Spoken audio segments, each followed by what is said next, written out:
नमस्कार साथी, आप सभी का स्वागत है। तो आज हम बात करेंगे आपके हिंदी व्याकरण के ये प्रैक्टिस नंबर 3 होगा, जो कि फर्स्ट और सेकंड हमने अच्छे तरीके से कंप्लीट कर लिया है। ठीक है, तो चलिए देखते हैं। पहला प्रश्न है आपके सामने कि वाक्य में प्रयुक्त लोकोक्ति का उचित शब्द अर्थ है, यानी कि फ्रेश ब्लड दिया है।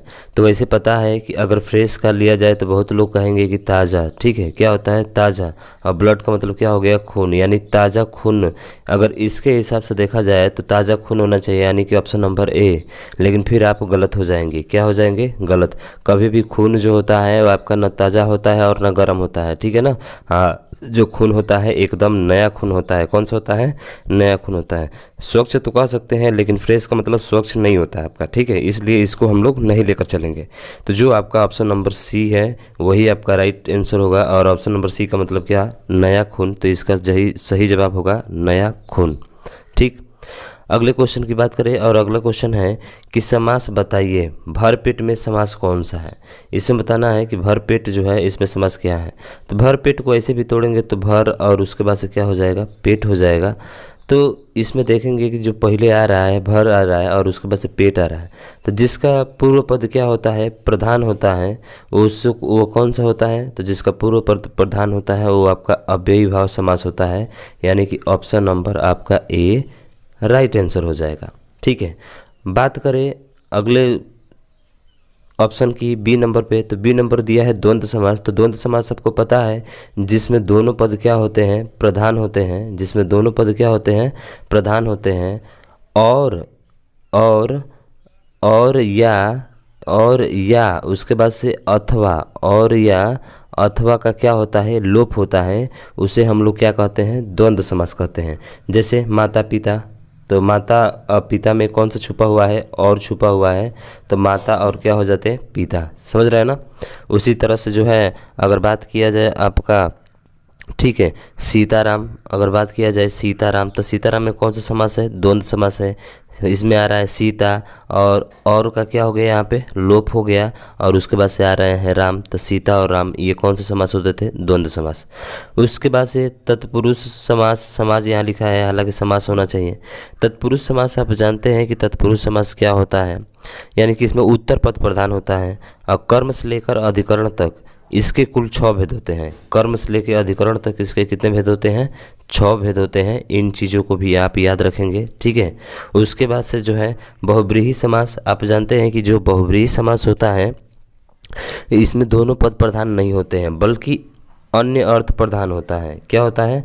अन्य अर्थ प्रधान होता है। बहुब्रीहि समास में अन्य अर्थ की प्रधानता होती है, इसमें कोई भी पद प्रधान नहीं होता है। तो पूछता है कि ऐसे समास बताइए जिसमें कोई भी पद प्रधान नहीं होता है, वो होता है बहुब्रीहि समास।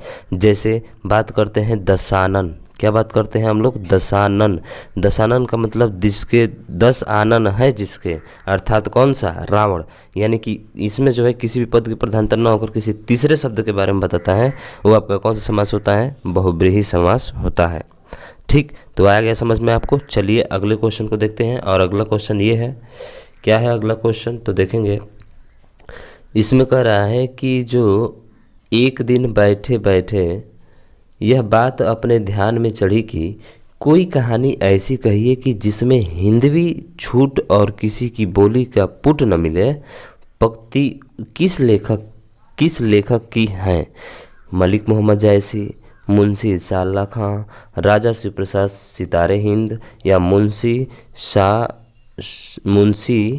सदा सुखलाल। ये है। तो इसमें से बताइए किनकी जो है ये रचना है आपका, ये आपको बताना है। तो देखिए इसमें जो ऑप्शन नंबर आपका बी है वो आपका राइट आंसर होगा, यानी कि मुंशी ईशा अल्लाह खां, ये इनकी रचना है। याद रखेंगे इसको। ठीक है ना?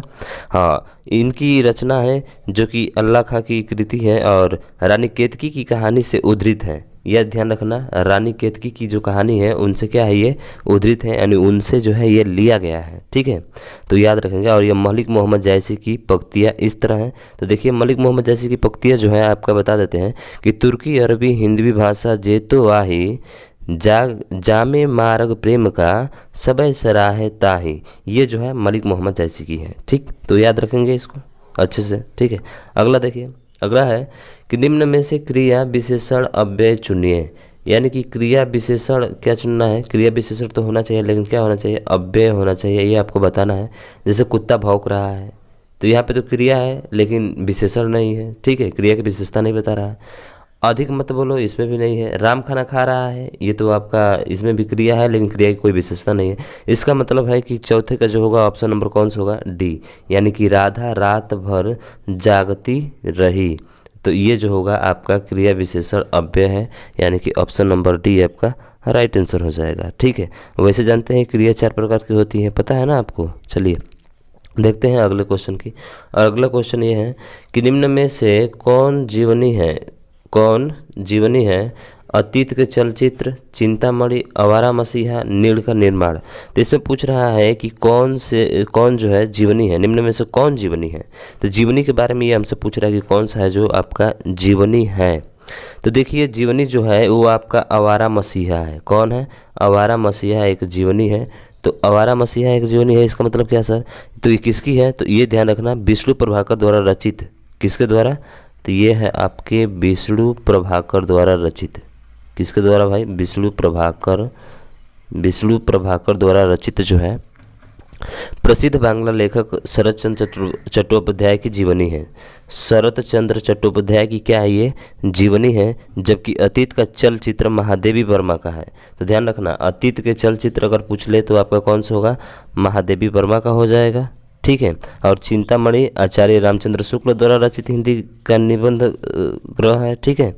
उसके बाद से जो है नीड़ का निर्माण फिर जो है आपका हरिवंश राय बच्चन का है। ये नीड़ का निर्माण किसका है, हरिवंश राय बच्चन का है, ठीक है। तो याद रखेंगे इन सभी को, ठीक है। और अभी बताएं अतीत का चलचित्र महादेवी वर्मा का है, ये किसका है, महादेवी वर्मा का है। तो इसको आप याद रखेंगे, ठीक। अगला क्वेश्चन है, अगला क्वेश्चन देखिए आप इसको ध्यान से पढ़ना होगा। कह रहे हैं कि 6 से 8 तक अपठित बोध दिया गया है, आपको इसको पढ़कर जवाब देना है। तो देखिए पढ़ लेते हैं एक बार इसको। क्या है कि इस संसार में धन ही सब कुछ नहीं है। बोल रहा है कि संसार में धन ही सब कुछ नहीं है। धन की पूजा तो बहुत कम जगहों में देखी गई है।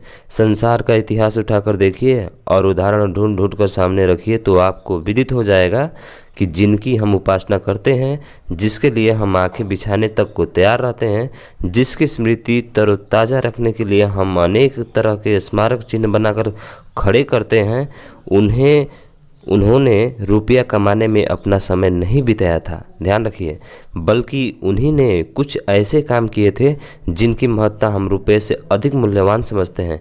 जिन लोगों के जीवन का उद्देश्य केवल रुपया बटोरना होता है, उनकी प्रतिष्ठा कम हुई है। तो ध्यान रखिएगा भाई, ये बहुत ही महत्वपूर्ण और फैक्ट बोला है यहाँ पे। अधिकांश संस्थाओं में उन्हें किसी ने पूछा तक नहीं है, सही बात है। उन्होंने जन्म लिया, रुपया कमाया, परलोक की यात्रा की, उसके बाद परलोक की यात्रा की, किसी ने जाना तक नहीं कि वे कौन थे और कहाँ गए। मानव समाज स्वार्थी अवश्य है, पर वह स्वार्थ की उपासना करना नहीं जानता। अंत में वे ही पूजे जाते हैं जिन्होंने अपने जीवन को अर्पित करते समय सच्चे मनुष्यता का परिचय दिया है। तो बहुत ही महत्वपूर्ण और बहुत ही अच्छा चीज़ें इसमें आपको लिखा गया है। तो चलिए देखते हैं प्रश्न कौन सा है। तो 6वां प्रश्न ये है आपका, क्या है कि गद्यांश का उचित शीर्षक होगा क्या, धन की लोलुपता होगी, धन की महत्ता होगी, मनुष्यता का महत्व होगा, या धन और मनुष्यता होगा। तो इसमें बताया है आपका धन और मनुष्यता दोनों साथ साथ लेकर चला है। इसका मतलब जो उचित विकल्प होगा पढ़ने से उसको गद्यांश को हमारे, वो आपका ऑप्शन नंबर कौन सा होगा भाई साहब, ऑप्शन नंबर सी होगा। अरे ये नहीं आप बता पाएंगे तो और क्या बता पाएंगे भाई साहब, समझ रहे हैं ना। चलिए अगला है कि उपयुक्त गद्यांश के अनुसार संसार में किस तरह के मनुष्य की पूजा होती है। अब देखिए कैसे मनुष्य की पूजा होगी ये आपको बताना है इसमें। तो देखिए जो धनार्जन एवं त्याग दोनों करता है, क्या ये सही होगा। जो पैसे को कल्याणकारी कार्यों में लगाता है, नहीं भाई साहब ये भी नहीं होगा, ये भी नहीं होगा। देखिए ये तो बिल्कुल नहीं मिल रहा है, ठीक है। जो मानवता की सेवा करने में लगा रहता है, नहीं, मानवता के बारे में तो यहाँ पे बातें नहीं हुई है, धन के बारे में बात हुई है और मनुष्यता के बारे में बात हुई है।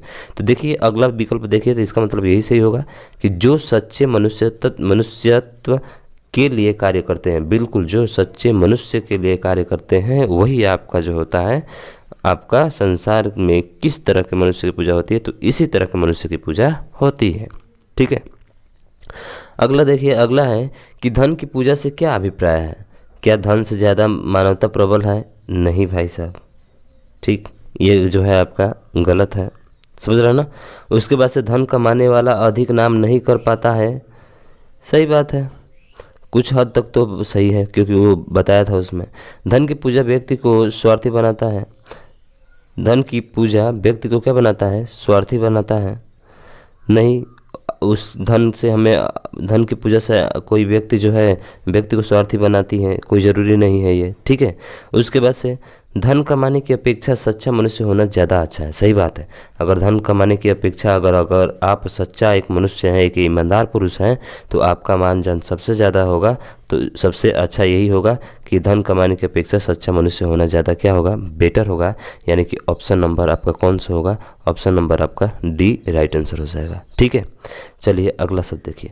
अब देखिए यहाँ पे पूछ रहा है कि शुद्ध शब्द छाटिए, क्या अभ्यस्त होता है, अभ्यस्त होता है, अभ्यस्त होता है या अव्यस्त होता है।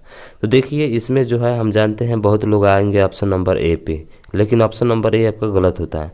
अव्यस्त तो होता ही नहीं है, ये भी नहीं होता है, इसका मतलब कौन सा, ऑप्शन नंबर सी, यानी कि अव्यस्त होता है। क्या होता है, अव्यस्त होता है। हालांकि हम लोग बोलचाल में क्या बोलते हैं, तो बोलचाल में ज़्यादातर देखते हैं लोग बोलते हैं अभ्यस्त, क्या बोलते हैं, अभ्यस्त, लेकिन ये गलत है, ठीक है। तो हमारा विकल्प सी जो होगा वो आपका राइट आंसर हो जाएगा, अभ्यस्त होता है, ठीक।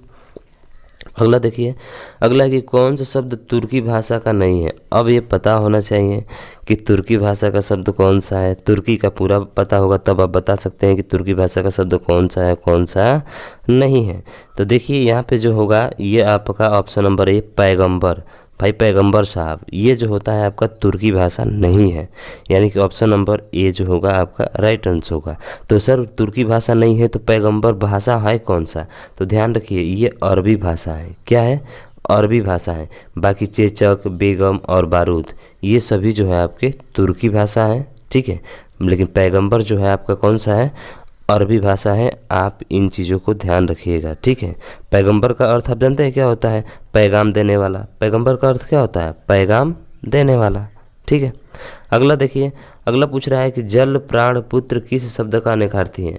तो देखिए जल प्राण पुत्र, प्राण मतलब जीवन, सर जीवन देखिए ना, सीधा ऑप्शन नंबर डी है, इसमें तो सोचना ही नहीं है, ऑप्शन नंबर डी आपका क्या होगा, राइट आंसर हो जाएगा, समझ रहे हैं ना। तो किसी एक चीज़ को पकड़ लीजिए इसमें से, अनिकार्थी वाले में से, आप तुरंत बता सकते हैं उसका, ठीक। चलिए अगले क्वेश्चन की बात करें। अगला क्वेश्चन ये है कि उपवाक्य पहचानिए, वह आदमी जो कल आया था आज भी आया है, वह आदमी जो कल आया था आज भी आया है। तो इसमें आपको पहचानना है कि उपवाक्य कौन सा है, ठीक है, उपवाक्य कौन सा है। तो यहाँ पे देखेंगे तो उपवाक्य जो होगा, ठीक है, इसमें अगर आप देखेंगे तो जो उपवाक्य आपका होगा वो कौन सा होगा, तो इसमें जो होगा आपका वो होगा ऑप्शन नंबर बी, कौन सा होगा, बी होगा, यानी कि विशेषण उपवाक्य है। क्या है, विशेषण उपवाक्य है। अब कैसे है, तो देखिए वह आदमी जो कल आया था, दिया है कि वह आदमी जो कल आया था आज भी आया है। इस वाक्य में जो कल आया था आश्रित उपवाक्य है, लेकिन विशेषण उपवाक्य का उदाहरण है, समझ रहे हैं ना। आश्रित उपवाक्य का मतलब कि एक दूसरे के ऊपर जो निर्भर रहता है, समझ रहे हैं ना। तो इस तरह कार्य करते हैं तो विशेषण उपवाक्य कहलाते हैं। तो ध्यान रखिएगा, जो आश्रित उपवाक्य विशेषण की तरह कार्य करते हैं, जो आश्रित उपवाक्य होते हैं वो विशेषण की तरह कार्य करते हैं, तो वहाँ पे जो होता है वो आपका कौन सा होता है, तो वो होता है आपका विशेषण उपवाक्य, यानी कि ऑप्शन नंबर कौन सा होगा आपका बी राइट आंसर हो जाएगा, ठीक है। चलिए अगले क्वेश्चन की बात करें। और अगला क्वेश्चन है कि कौन सी ध्वनि महाप्राण नहीं है। अब पता है कि सर एक बार ऊपर उठे, अल्प प्राण महाप्राण, अल्प प्राण महाप्राण, ये हमने पढ़ा दिया है, आप जाकर देख सकते हैं। यानी कि दूसरा और चौथा जो होता है वो कौन सा होता है, तो महाप्राण होता है, दूसरा और चौथा, ठीक है। अल्प प्राण महाप्राण, अल्प प्राण महाप्राण, तो दूसरा चौथा महाप्राण होता है। ऐसे में पूछा है महाप्राण नहीं है, तो ये ख दूसरे नंबर पे आता है, नहीं होगा। घ भी चौथे नंबर पे आता है, नहीं होगा। झ भी चौथे नंबर पे आता है, नहीं होगा। ये तीसरे नंबर पे आता है, अल्प प्राण है, यानी कि ये आपका राइट आंसर होगा। तो ऑप्शन नंबर कौन सा होगा आपका, option number C is the right answer, ठीक है। अगला देखिए, अगला क्या है कि निम्न पद वया प्रत्यय लगने से बना है। कौन सा है जो इसमें वया प्रत्यय लगने से बना है? ऐसे तो देखेंगे आपको सभी लगेगा कि सब जो है वया प्रत्यय से ही मिलकर बना हुआ है, लेकिन नहीं, सभी वया प्रत्यय से मिलकर बने नहीं है। तो सर जो हमारा है इसका आंसर, सटीक आंसर होगा वो कौन सा होगा? तो देखिए सटीक आंसर आपका होगा वो सी होगा। कौन सा होगा? ऑप्शन नंबर आपका सी होगा। अब कहेंगे कैसे? तो सर एक एक की व्याख्या हम लोग कर लेते हैं ठीक से, देखिए ज़रा ध्यान से, ठीक है। तो अगर बात करें खाना क्रिया, जो खाना है, जो खाना क्रिया है, खाना में जो वया प्रत्यय लगता है, तो वया प्रत्यय लगने से बना है खवैया। खाना में वया प्रत्यय लगने से क्या बना है? खवैया बना है। उसी तरह से बात करें तो यह जो है याद रखिएगा ये कौन सा है? तो ये कृदंत प्रत्यय एक होता है, कृदंत प्रत्यय में हम लोग लगाकर इसको बनाते हैं। उसी तरह से डांटना, देखिए डटैया है ना, तो डटैया का मतलब होता है डांटना, और डांटना शब्द में जो है ध्यान रखेंगे, डांटना शब्द में जो है इसमें जो है आपका प्रत्यय एया लगा है। क्या लगा है? ए आ लगा है, आया। डांटना में आया प्रत्यय लगने से क्या बना है? डटैया बना है। ठीक उसी तरह से खवैया है, खवैया के तो बारे में बात कर रहे हैं। अब उसके बाद से और है इसमें क्या है कि सर जो हमारा यह प्रत्यय है इससे मिलकर आपके बने हुए हैं, तो ध्यान रखेंगे। तो जो हमारा विकल्प होगा वो आपका कौन सा होगा? ऑप्शन नंबर सी होगा। बाकी सब आया प्रत्यय से मिलकर क्या हुआ है? बने हुए हैं, ठीक है। वया प्रत्यय किसी में नहीं है, सिर्फ किस में है? तो ऑप्शन नंबर सी वाले में है, ठीक। याद रखेंगे, इसको ध्यान रखेंगे, ठीक है। चलिए अगले क्वेश्चन की बात करें। और अगला क्वेश्चन है कि निम्न में एक देवता का पर्यायवाची नहीं है। अब देवता के पर्यायवाची शब्द आप सभी को आना चाहिए, अगर देवता का पर्यायवाची शब्द आएंगे तभी हो पाएगा। तो इसमें जो है कि पर्यायवाची नहीं है, तो ये ध्यान रखें निर्जर नहीं है। निर्जर जो है ये देवता का पर्यायवाची शब्द नहीं है। तो ध्यान रखिएगा जो हमारा किंकर देवता का पर्यायवाची नहीं है, तो ध्यान रखेंगे यहाँ पे, सॉरी थोड़ा सा गलती हो गया, क्या है ये? किंकर है। कौन सा है भाई साहब? तो किंकर है, ये ऑप्शन नंबर आपका सी होगा। कौन सा होगा? सी। किंकर जो होता है ये देवता का पर्यायवाची नहीं होता है, तो होता किसका है? तो देखिए ये सेवक का पर्यायवाची होता है। किसका होता है? सेवक का पर्यायवाची होता है। अगर पूछे किंकर किसका होता है तो आप बताएंगे सेवक का पर्यायवाची होता है। किसका होता है? सेवक का पर्यायवाची होता है, ठीक है। बाकी बचे निर्जर, त्रिदश और गिरवाड़, ठीक है, ये सभी किसके पर्यायवाची हैं? आपके देवता के हैं। सिर्फ किंकर जो है देवता के पर्यायवाची शब्द नहीं है, ठीक है। देवता के और पर्यायवाची शब्द जान सकते हैं आप लोग, क्या होता है? देव होता है, सुर होता है, विभूत होता है, अमृतेश होता है, अपहर्य होता है, ठीक है, ये सभी होते हैं। अगला क्वेश्चन है कि अनुवीक्षण का संधि विच्छेद होगा। देखिए अनुवीक्षण का संधि विच्छेद पूछा है, हो सकता है आने वाले समय में आपसे पूछे कि इसमें संधि कौन सी है। तो देखिए जब भी वह के पहले अगर कोई चीज़ आधा रहती है तो वहाँ पे जो होता है आपका यड़ संधि होती है। कौन सी संधि होती है भाई साहब? तो वहाँ पे जो संधि होती है आपकी यड़ संधि होती है। कौन सी संधि होती है? यड़ संधि। अब अनुवीक्षण है तो देखिए अन धन वीक्षण, ये तो हो ही नहीं सकता है। अनुधन ऐसा नहीं हो सकता, ये भी नहीं होगा, यानी कि ऑप्शन नंबर कौन सा होगा आपका? सी। अनुधन ईक्षण, इसका मतलब होता है अनुवेक्षण। अनुवीक्षण क्या होता है? अनुवीक्षण। और इसमें कौन सी संधि है? यड़ संधि है, ध्यान रखेंगे, ठीक। अगला है कि गौधन चरित्र की संधि है। तो देखिए जब भी विसर्ग के बाद से च आता है तो इसके बीच किसका आगमन होता है? आधा स का आगमन हो जाता है। तो आधा स किसमें है सर? इसमें नहीं, इसमें नहीं, इसमें नहीं, इसमें है। ऑप्शन नंबर सी आपका राइट आंसर हो जाएगा, ठीक। अगला देखिए, अगला है क्या? अगला है कि ठेठ हिंदी का ठाठ किसकी रचना है। अब ये पूछ रहा है कि ठेठ हिंदी का ठाठ किसकी रचना है। तो ध्यान रखिए ये ठेठ हिंदी का ठाठ जो है ये रचना है अयोध्या सिंह उपाध्याय हरिऔध, जिनको हम लोग हरिऔध के भी नाम से जानते हैं। ये भी प्रश्न हमारे एग्जाम में पूछ लेता है कि अयोध्या सिंह उपाध्याय को किस नाम से जाना जाता है? तो हरिऔध के नाम से जाना जाता है। और ठेठ हिंदी का ठाठ इन्हीं की रचना है, ठीक है, इन्हीं की रचना है। उसके बाद से बात करें हरिऔध द्वारा रचित उपन्यास है, ठीक है। और अध खिला फूल इनका उपन्यास है, ध्यान रखिएगा, अध खिला फूल जो है इनका उपन्यास है और चीज़ें। जबकि ज्योतिरीश्वर ठाकुर की रचना जो है वर्णन रत्नाकर नामक गद्य काव्य है। किशोरी दास वाजपेयी हिंदी के सुप्रसिद्ध व्याकरणाचार्य थे, आप पता है, ठीक है। और हिंदी शब्दानुशासन जो है, हिंदी शब्द मीमांसा, हिंदी वर्तनी शब्द विश्लेषण, भारतीय भाषा विज्ञान आदि जो है इनकी प्रमुख कृतियाँ हैं। और पंडित चंद्रधर शर्मा गुलेरी अपनी कहानी उसने कहा था से प्रसिद्ध है। उसने कहा था, इनकी जो कहानी है उसने कहा था। ठीक है, ये इनकी प्रसिद्ध कहानी है। ठीक है, तो चलिए अगले क्वेश्चन की बात करें, और अगला क्वेश्चन आपके सामने ये रहा, शुद्ध वाक्य छाटिए। अब देखिए शुद्ध वाक्य छाटना है। ठीक है, क्या करना है आपको, शुद्ध वाक्य छाटना है कि इनमें से कौन सा जो है आपका शुद्ध वाक्य है। उस वन में प्रातः काल के समय का दृश्य बहुत ही सुहावना होता है। क्या आपका विकल्प ए सही है? तो देखिए ये वाला सही नहीं है।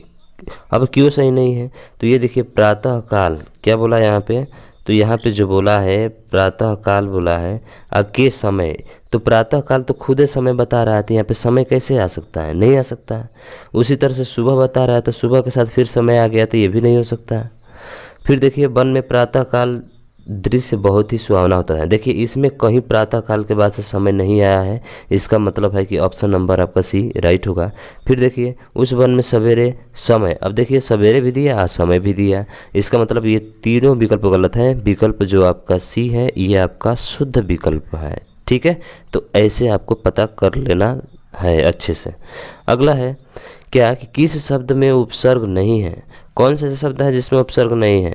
देखिए अपवाद अप उपसर्ग है, प्रभाव प्र उपसर्ग है, पराजय पराज उपसर्ग है, और ओढ़ना, ओढ़ना आपकी क्रिया है। क्या है आपकी? ओढ़ना आपकी क्रिया है, इसलिए इसमें आपका उपसर्ग नहीं है, तो याद रखेंगे इसको। ठीक है, याद क्या रखना है यार, समझना है, सीधा सीधा बार बार याद आ रहा है। ठीक है ना, चलिए याद तो आती ही है।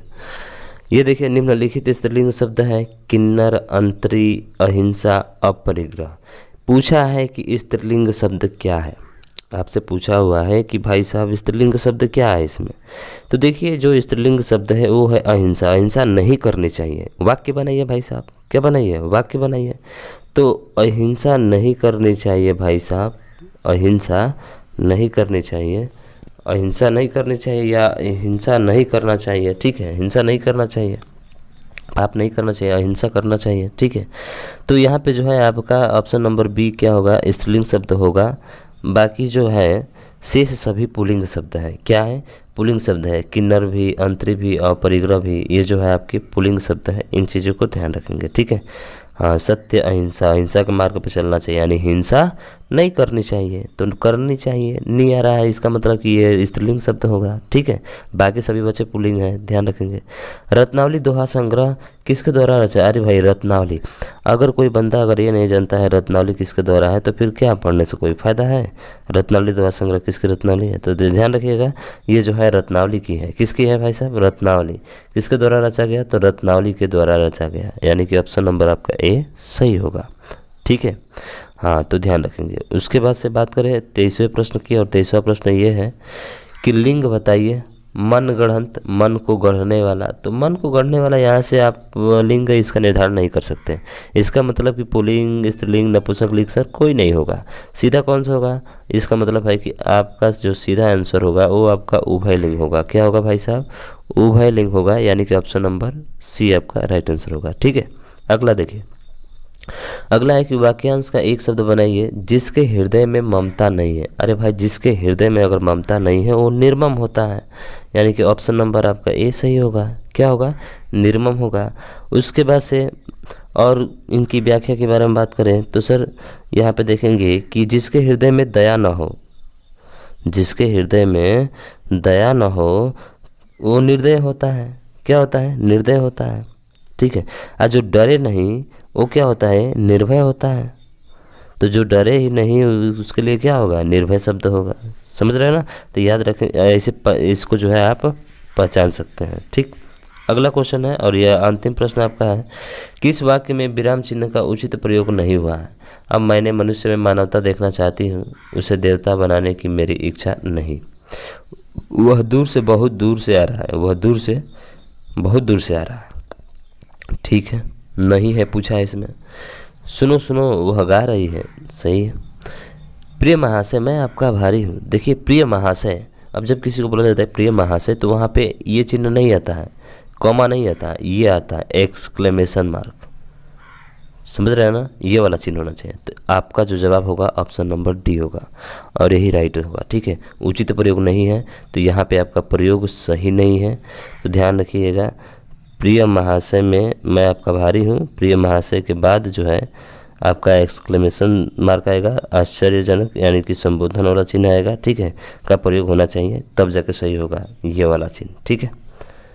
तो मुझे आशा है कि ये 25 क्वेश्चन जो है आपको अच्छे से समझ में आ गए होंगे। तो भाई शेयर, सब्सक्राइब और फिर वही बात, बेल आइकन को दबाना ना भूलेगा, जो भी वीडियो अपलोड हो तुरंत आपके पास पहुँचे।